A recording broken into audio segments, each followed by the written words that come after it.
नमस्ते।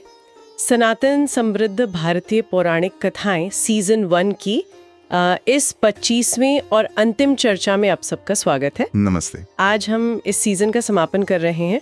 हमने भारत की पौराणिक कथाओं और दर्शन के कई पहलुओं पर बात की। जी हाँ, बिल्कुल। ये एक महत्वपूर्ण पड़ाव है और आज हमारे पास जो ये सामग्री है, जो नोट्स हैं, उनसे हम एक बहुत ही गहरे सवाल को समझने की कोशिश करेंगे। हाँ। सवाल ये कि सनातन धर्म, जिसे अक्सर शाश्वत मार्ग कहते हैं, वो आज के इस भागते दौड़ते मॉडर्न जमाने में भी इतनी अहमियत क्यों रखता है? बिल्कुल सही सवाल है।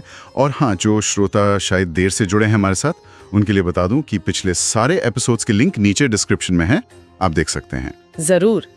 तो आज का मिशन कह सकते हैं यही है कि इन स्रोतों से वो बातें निकालें जो समझाती हैं कि ये प्राचीन परंपरा आज भी लाखों लोगों के जीवन को क्यों दिशा दे रही है। हाँ, इसके पीछे का दर्शन, नैतिकता, रीति रिवाज, जो कम्युनिटी वाला पहलू है। जी, उन सब पर बात करेंगे। तो चलिए शुरू करते हैं। सबसे पहले ये सनातन शब्द ही लेते हैं। स्रोतों में बार बार इसकी कालातीत प्रकृति का जिक्र है। सनातन मतलब शाश्वत, अनंत। ये सिर्फ एक नाम तो नहीं है ना? नहीं, बिल्कुल नहीं। आपने सही पकड़ा। सनातन का मतलब ही है जो हमेशा से है और हमेशा रहेगा। ये किसी एक पैगंबर या किसी एक किताब या किसी खास घटना से शुरू नहीं हुआ। अच्छा। स्रोत यही बताते हैं कि इसे ऋषियों ने अनुभव किया। ये यूनिवर्सल सच है, उनका एक संग्रह है।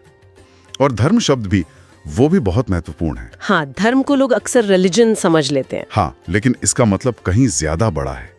इसमें कर्तव्य है, धारण करने योग्य गुण हैं, जीवन जीने का सही तरीका, यहाँ तक कि जो कॉस्मिक ऑर्डर है वो भी। तो सनातन धर्म हुआ वो शाश्वत नियम या जीवन पद्धति जो हमेशा से है। जी, जो अस्तित्व के साथ जुड़ी हुई है। ये बात तो इससे आजकल की सोच या ट्रेंड से बिल्कुल अलग करती है। आजकल तो सब कुछ कितनी तेजी से बदल रहा है, टेक्नोलॉजी, सोच, लाइफस्टाइल। बिल्कुल। लेकिन स्रोतों के हिसाब से सनातन धर्म समय और भूगोल की सीमाओं में नहीं बनता। क्यों? क्या इसलिए कि ये उन सवालों से जुड़ा है जो इंसान के मन में हमेशा से रहे हैं? बिल्कुल, यही इसका सार है। आप दुनिया में कहीं भी जाएं, किसी भी समय में, इंसान के मन में कुछ सवाल हमेशा उठते हैं। मैं कौन हूँ? हाँ। मेरे जीवन का मकसद क्या है? मरने के बाद क्या होता है?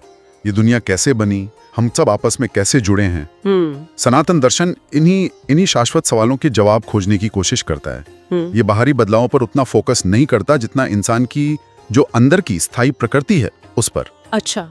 इसीलिए जैसा स्रोत बताते हैं, इसका ज्ञान किसी एक कल्चर या टाइम तक सीमित नहीं है। ये यूनिवर्सल है, टाइमलेस है। ये सीधे इंसान के अनुभव और चेतना की गहराइयों तक जाता है। तो ये सिर्फ कोई पुरानी बात नहीं, बल्कि आज भी जीने की कला सिखाने वाला एक तरह का जीवित दर्शन है। जी बिल्कुल।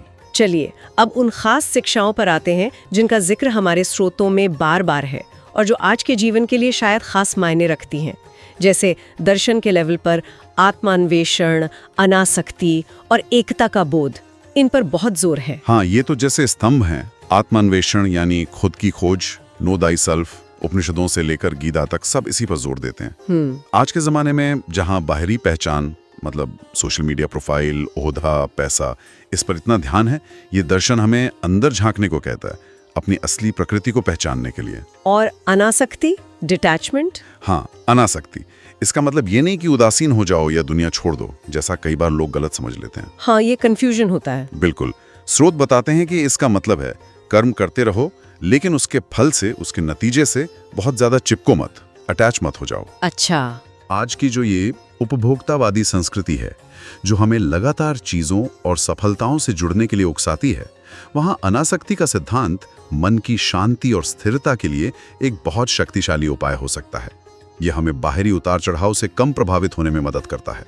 और एकता का बोध, ये वाला विचार कि सब कुछ एक ही परम सत्ता से जुड़ा है, ये आज कैसे प्रासंगिक है? ये तो शायद सबसे क्रांतिकारी विचारों में से एक है। ईशावास्यमिदं सर्वम, सब कुछ ईश्वर से व्याप्त है, या तत्वमसि, तुम वही हो। ये दृष्टि हमें सिखाती है कि हम सब एक ही चेतना के अलग अलग रूप हैं। ये न सिर्फ इंसानों के बीच, बल्कि प्रकृति और सारे जीव जगत के साथ हमारे गहरे संबंध को दिखाता है। हाँ, ये तो बहुत जरूरी है आज। बिल्कुल। आज जब दुनिया में इतना विभाजन है, झगड़े हैं, पर्यावरण का संकट है, ये एकत्व का बोध हमें सहानुभूति, करुणा और साथ रहने की भावना को मजबूत करने का आधार दे सकता है। ये हमें दूसरे की सोच से ऊपर उठकर एक यूनिवर्सल जिम्मेदारी का एहसास कराता है। ये तो हुए दार्शनिक पहलू, लेकिन सनातन धर्म सिर्फ विचारों तक ही तो नहीं है, ये जीवन जीने के तरीके मतलब नैतिक मार्गदर्शन पर भी जोर देता है। 2 शब्द बहुत आते हैं, अहिंसा और धर्म। हाँ, और ये दोनों गहरे जुड़े हैं। अहिंसा परमो धर्मा, अहिंसा सबसे बड़ा धर्म है, सबसे बड़ा कर्तव्य। और अहिंसा मतलब सिर्फ मारपीट ना करना नहीं। नहीं, बिल्कुल नहीं। इसका मतलब है मन, वचन और कर्म तीनों लेवल पर किसी को दुख ना पहुंचाना। इसमें सिर्फ इंसानों के लिए नहीं बल्कि सभी प्राणियों के लिए करुणा का भाव है। ये आज के समय में बहुत जरूरी है, चाहे वो हमारे आपसी रिश्ते हों, समाज का व्यवहार हो या फिर पर्यावरण बचाने की बात हो। और धर्म, इसे समझना कई बार थोड़ा जटिल लगता है। ये सिर्फ राइचियस ड्यूटी तो नहीं है ना? बिल्कुल नहीं। धर्म एक मल्टी लेयर्ड कॉन्सेप्ट है। एक मतलब है किसी चीज का स्वभाव या उसकी प्रकृति, जैसे आग का धर्म है जलाना। अच्छा। दूसरा मतलब है सामाजिक कर्तव्य और जिम्मेदारियां, बेटे का धर्म, राजा का धर्म, नागरिक का धर्म। तीसरा और शायद सबसे गहरा मतलब है वो नैतिक और आध्यात्मिक नियम जो व्यक्ति और समाज को धारण करते हैं, मतलब उन्हें गिरने से बचाते हैं, ऊपर उठाते हैं। स्रोत बताते हैं कि अपने स्वधर्म का पालन करना मतलब अपनी प्रकृति और स्थिति के अनुसार जो कर्तव्य है उसे निभाना, भले ही वो दूसरों के धर्म से कमतर लगे, वही बेहतर है। गीता में है ये शायद। हाँ, गीता में श्रेयान स्वधर्मो विगुणा पर धर्मात् स्वनुष्ठितात्। ये हमें अपनी भूमिका समझने और उसे ईमानदारी से निभाने के लिए प्रेरित करता है, और ये किसी भी समाज की स्थिरता और तरक्की के लिए बहुत जरूरी है। हाँ, यहाँ ये वाकई दिलचस्प हो जाता है, क्योंकि ये नैतिक सिद्धांत सिर्फ कहने की बातें नहीं है, इनके साथ कई तरह के आध्यात्मिक अभ्यास भी जुड़े हैं। स्रोतों में इनका भी जिक्र है, योग, ध्यान, मंत्रोच्चार। आजकल तो ये शब्द ग्लोबल हो गए हैं, खासकर हेल्थ और वेलनेस के कॉन्टेक्स्ट में। हाँ, और ये सनातन परंपरा की एक बहुत बड़ी देन है। लेकिन हमें यह समझना होगा कि स्रोतों के अनुसार योग सिर्फ आसन या प्राणायाम नहीं है। अच्छा। पतंजलि का जो अष्टांग योग है वो एक पूरी जीवन पद्धति है। यम, नियम, आसन, प्राणायाम, प्रत्याहार, धारणा, ध्यान और समाधि, ये शरीर, मन और आत्मा तीनों स्तरों पर काम करता है। ध्यान और मंत्रोच्चार जैसी तकनीकें मन को शांत करने, स्ट्रेस कम करने और चेतना की गहरी अवस्थाओं का अनुभव करने में मदद करती हैं। ये सिर्फ वेलनेस टेक्निक्स नहीं है, बल्कि ये तो आत्म रूपांतरण के मतलब सेल्फ ट्रांसफॉर्मेशन के शक्तिशाली साधन है, और अब तो इनका वैज्ञानिक आधार भी माना जा रहा है। चलिए अब व्यक्तिगत अभ्यासों से थोड़ा आगे बढ़ते हैं, इसके सांस्कृतिक और सामाजिक पहलुओं पर आते हैं। हमारे स्रोतों में त्योहारों, अनुष्ठानों और जो कम्युनिटी गैदरिंग्स होती हैं, उनके महत्व पर भी काफी कुछ है। ये आज भी क्यों जरूरी है? यहाँ पर गौर करने वाली बात यह है कि ये जो सांस्कृतिक चीजें हैं, ये सिर्फ रस्में या मनोरंजन नहीं है। त्योहार जैसे दिवाली, होली, नवरात्रें, ये जीवन के अलग अलग रंगों, प्रकृति के चक्रों और हमारी कहानियों से जुड़े हैं। हाँ, वे हमें अपनी जड़ों से जोड़ते हैं, परिवार और समाज को साथ लाते हैं, और जो हमारे साझा मूल्य हैं, हमारी पहचान है, उसे मजबूत करते हैं। और अनुष्ठान जैसे रोज की पूजा या खास संस्कार, वो जीवन में एक लय और अनुशासन लाते हैं, हमें रोज की भागदौड़ से ऊपर उठाकर किसी पवित्र, किसी सार्थक चीज से जुड़ने का मौका देते हैं। ये कम्युनिटी के बंधन को मजबूत करते हैं, जो आज के बढ़ते अकेलेपन के दौर में बहुत बहुत जरूरी है। स्रोतों में कला, साहित्य, संगीत पर इसके प्रभाव का भी जिक्र है, और पर्यावरण के प्रति सम्मान की बात भी है। क्या ये पहलू भी इसकी जीवंतता दिखाते हैं? बिल्कुल, निश्चित रूप से।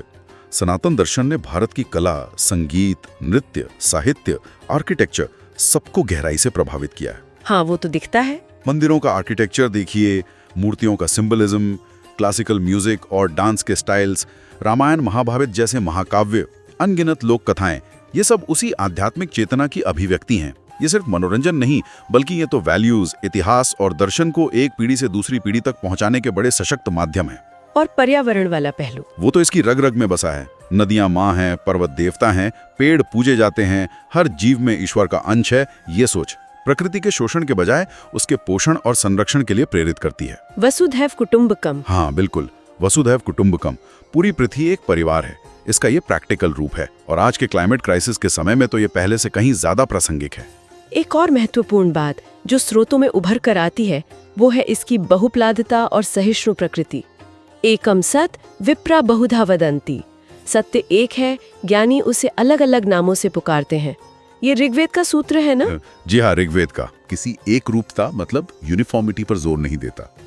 ये विविधता, डाइवर्सिटी को स्वीकार करता है, उसका सम्मान करता है। इसमें पूजा के कितने ही रूप हैं, दर्शन की कई धाराएं हैं, वेदांत, सांख्य, योग, न्याय, वैशेषिक, मीमांसा। अनगिनत देवी देवताएं हैं जिन्हें एक ही परम सत्य की अलग अलग अभिव्यक्तियां माना जाता है। अच्छा। ये जो अंदरूनी बहुलवाद है, यही इसे स्वाभाविक रूप से सहिष्णु बनाता है। ये सिखाता है कि सच तक पहुंचने के कई रास्ते हो सकते हैं और हमें दूसरों के रास्ते का सम्मान करना चाहिए। ये तो आज की दुनिया के लिए बहुत जरूरी है। बिल्कुल। आज की मल्टीकल्चरल और मल्टी रिलीजियस दुनिया में ये सिद्धांत शांति से साथ रहने के लिए एक मजबूत आधार देता है। हाँ, ये भी ध्यान रखना होगा, जैसा कुछ स्रोत बताते हैं, कि व्यवहार में हमेशा इस आदर्श पर अमल नहीं हुआ है, पर जो मूल दार्शनिक आधार है वो सहिष्णुता का ही है। और इसका असर सिर्फ भारत तक ही तो नहीं रहा। स्रोत बताते हैं कि दुनिया भर में सनातन अवधारणाओं का असर पड़ा है। दर्शन, आध्यात्मिकता, यहाँ तक कि विज्ञान पर भी। क्या कुछ उदाहरण है इसके? हाँ, कई हैं। जैसे पश्चिमी दर्शन पर उपनिषदों का प्रभाव, शोपेनहावर जैसे दार्शनिकों पर, ये तो सब जानते हैं। हाँ। एमर्सन और थोरो जैसे ट्रांसेंडेंटलिस्ट भी भारतीय दर्शन से बहुत प्रभावित थे। फिर 20वीं सदी में क्वांटम फिजिक्स के कुछ बड़े वैज्ञानिक जैसे श्रोडिंगर और हाइजेनबर्ग, उन्होंने अपने सिद्धांतों और वेदांत के विचारों में कुछ समानताएं देखी। अच्छा, किस तरह की समानताएं? खासकर वास्तविकता की प्रकृति और देखने वाले की भूमिका के संदर्भ में।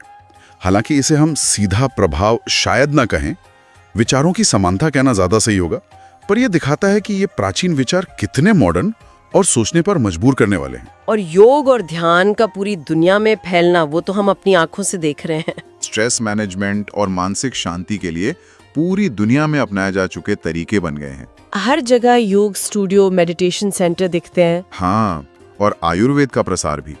ये दिखाता है कि इन अभ्यासों में जो यूनिवर्सल ज्ञान है उसे पहचाना जा रहा है। ये सनातन परंपरा के प्रैक्टिकल और कल्याणकारी पक्ष का सबूत है। इसके साथ ही हमारे स्रोत ये भी बताते हैं कि अकादमिक दुनिया में भी, मतलब यूनिवर्सिटीज वगैरह में, हिंदू दर्शन और संस्कृत ग्रंथों के अध्ययन में रुचि बढ़ी है। ये भी सच है। दुनिया भर की यूनिवर्सिटीज में अब भारतीय दर्शन, धर्म, भाषाओं पर कोर्सेज हैं, रिसर्च प्रोग्राम्स हैं। गीता, उपनिषद, योग सूत्र जैसे ग्रंथों का अलग अलग भाषाओं में अनुवाद हो रहा है, उन पर स्टडी हो रही है। ये जो इंटेलेक्चुअल जिज्ञासा बढ़ रही है, ये दिखाती है कि लोग शायद सतही जवाबों से खुश नहीं हैं। वे जीवन के गहरे अर्थों की तलाश में इन प्राचीन ज्ञान के स्रोतों की ओर मुड़ रहे हैं। लेकिन जैसा हर पुरानी परंपरा के साथ होता है, क्या सनातन धर्म को भी आज के जमाने में कुछ चुनौतियों का सामना करना पड़ रहा है? स्रोत क्या कहते हैं इस बारे में? अगर हम इसे बड़ी तस्वीर से जोड़ें तो हाँ, चुनौतियां तो हैं ही, बिल्कुल है। एक बड़ी चुनौती है परंपरा और आधुनिकता के बीच संतुलन बनाना। कैसे? मतलब कैसे अपनी गहरी जड़ों से जुड़े रहें और साथ ही जो तेजी से सामाजिक मूल्य बदल रहे हैं, वैज्ञानिक तरक्की हो रही है, ग्लोबल कल्चर आ रहा है, उसके साथ तालमेल कैसे बिठाएं? हाँ, ये तो मुश्किल है। उदाहरण के लिए जाति व्यवस्था जैसी सामाजिक बुराइयां जो परंपरा के साथ जुड़ गईं, उन्हें कैसे संबोधित करें, जबकि ये मूल दार्शनिक सिद्धांतों के खिलाफ हैं, जैसे हर जगह ईश्वर को देखना। और गलत धारणाओं और रूढ़ियों का मुद्दा भी है। कई बार लोग ठीक से समझ नहीं या फिर अपने मतलब के लिए मूल सिद्धांतों को तोड़ मरोड़ देते हैं। इससे कैसे निपटा जाए? ये एक गंभीर चुनौती है। बिल्कुल, किसी भी विशाल और प्राचीन परंपरा में समय के साथ कुछ गड़बड़ियां आ सकती हैं। स्रोतों के अनुसार इसका हल है जो मूल ग्रंथ हैं उनका गहरा अध्ययन करना, सही समझ को बढ़ावा देना और तर्क के साथ बातचीत करना। मतलब सिर्फ रस्मों पर नहीं टिके रहना। हाँ, सतही कर्मकांड या अंधविश्वास के बजाय दर्शन और नैतिकता के जो मूल सिद्धांत हैं उन पर ध्यान देना ज्यादा जरूरी है। और यह भी जरूरी है कि परंपरा के नाम पर अगर कोई अन्याय या भेदभाव हो रहा है तो उसके खिलाफ आवाज उठाई जाए, क्योंकि वो सनातन धर्म के मूल मानवीय मूल्यों के ही खिलाफ है। इसमें युवा पीढ़ी और जो नए कम्युनिकेशन के तरीके हैं, उनकी क्या भूमिका हो सकती है? क्या वे इसे जीवंत और प्रासंगिक बनाए रखने में मदद कर सकते हैं? उनकी भूमिका तो बहुत ही महत्वपूर्ण है। युवा ही तो इस विरासत को आगे ले जाने वाले हैं। उन्हें सिर्फ रीति रिवाजों को आंख बंद करके मानने के बजाय उसके पीछे का जो तर्क है, जो दर्शन है, उसे समझने के लिए प्रोत्साहित करना होगा।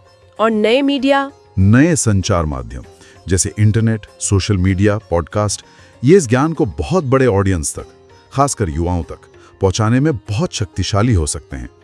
लेकिन इनका इस्तेमाल जिम्मेदारी और प्रामाणिकता के साथ होना चाहिए। हाँ, ताकि गलत जानकारी ना फैले। बिल्कुल, गलत सूचना या उथलापन ना फैले। ये माध्यम खुली चर्चा, सवाल पूछने और अलग अलग नजरियों को समझने का मंच भी बन सकते हैं, जिससे परंपरा रुकी हुई ना रहे बल्कि विकसित होती रहे। तो इस सब का क्या मतलब है? ये जो सारी बातें हमने की, इन सभी स्रोतों का जो विश्लेषण किया, उसे व्यक्तिगत और सामूहिक यात्रा के बारे में क्या बात निकल कर आ रही है? स्रोत यही दिखाते हैं कि सनातन धर्म कोई एक फिक्स ढांचा नहीं है कि सबको उसी में फिट होना है। ये एक विशाल बगीचे की तरह है, जिसमें हर व्यक्ति अपनी प्रकृति, अपनी रुचि, अपनी क्षमता के अनुसार अपना रास्ता चुन सकता है। ज्ञान योग, भक्ति योग, कर्म योग, राजयोग, ये आत्म अन्वेषण और व्यक्तिगत आध्यात्मिक विकास पर जोर देता है। हर किसी को अपनी अनोखी यात्रा करने के लिए बुलाता है। तो ये एक व्यक्तिगत खोज तो है, लेकिन इसका सामाजिक और सामूहिक पहलू भी उतना ही महत्वपूर्ण है। स्रोत बताते हैं कि ये नैतिक कार्य, आध्यात्मिक विकास और करुणा को कैसे जोड़ता है। हाँ, ये व्यक्तिगत मुक्ति यानी मोक्ष और सार्वभौमिक कल्याण यानी लोक संग्रह को अलग अलग नहीं देखता। गीता कहती है कि कर्म करना जरूरी है और वो कर्म यज्ञ भावना से किया जाना चाहिए, मतलब दूसरों के कल्याण के लिए। अच्छा। धर्म का पालन सिर्फ अपनी उन्नति के लिए नहीं है, बल्कि समाज की व्यवस्था और भलाई के लिए भी है। करुणा और सेवा को भक्ति और ज्ञान जितना ही महत्वपूर्ण माना गया है।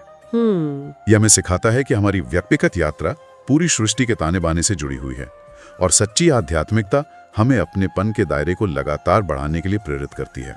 तो अंत में ये इस समृद्ध विरासत को सिर्फ संभाल कर रखने की बात नहीं है, बल्कि सम्मान और नवीनीकरण के साथ इसे आगे बढ़ाने का आह्वान है, जैसा हमारे स्रोत सुझाते हैं। बिल्कुल, इसे किसी म्यूजियम की चीज बनाने के बजाय इसके जो शाश्वत मूल्य हैं, सत्य, अहिंसा, करुणा, एकता, कर्तव्य, उनको आज के जीवन में जीना और आने वाली पीढ़ियों को इस तरह से सौंपना कि वे भी इसकी प्रासंगिकता को समझ सकें। यही इसका सच्चा सम्मान और नवीनीकरण होगा। और शायद श्रोताओं के लिए भी एक अंतिम विचार बिंदु यही हो सकता है जो हमारे विश्लेषण से उभरा है। इन शिक्षाओं और अभ्यासों में से कौन सी चीज आज उनके अपने जीवन या समझ पर सबसे ज्यादा असर डालती हैं? कौन सी सिद्धांत उन्हें आज के समय में सबसे अधिक प्रासंगिक लगते हैं? इस पर सोचना इस पूरी चर्चा को और भी व्यक्तिगत और सार्थक बना सकता है। बहुत अच्छी बात कही आपने। ये आत्ममंथन जरूरी है कि इस विशाल ज्ञान सागर से हम अपने लिए कौन से मोती चुनते हैं और उन्हें अपने जीवन की माला में कैसे पिरोते हैं। सनातन समृद्ध भारतीय पौराणिक कथाओं के इस पहले सीजन की यात्रा में हमारे साथ शामिल होने के लिए आप सभी का हृदय से धन्यवाद। हमने इन 25 चर्चाओं में भारत की समृद्ध पौराणिक कथाओं और दर्शन की विशाल दुनिया की एक झलक पाने की कोशिश की, जैसा कि हमारे स्रोतों ने हमें दिखाया। हमें पूरी उम्मीद है कि ये विश्लेषण और ये बातचीत आपके लिए ज्ञान बढ़ाने वाली और प्रेरणादायक रही होगी। और अब एक रोमांचक घोषणा, हमारा अगला सीजन यानी सीजन 2 पूरी तरह से भारत के महान महाकाव्य रामायण पर आधारित होगा। हम भगवान राम के जीवन, उनके आदर्शों, रामायण के अलग अलग पात्रों और उसकी जो कालजयी शिक्षाएं हैं, उनकी गहराइयों में उतरेंगे। जी हाँ, और सीजन 2 की शुरुआत हम करेंगे भगवान राम का जन्म, विष्णु का अवतार इस विषय से।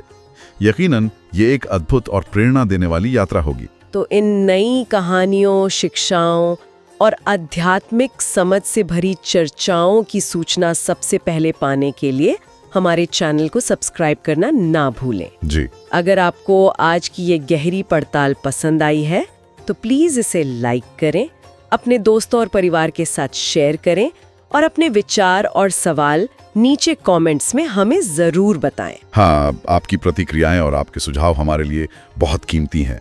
उनसे हमें और बेहतर करने की प्रेरणा मिलती है। कामना है कि सनातन धर्म का शाश्वत प्रकाश हम सभी का मार्गदर्शन करे और हमें हमेशा प्रेरणा देता रहे।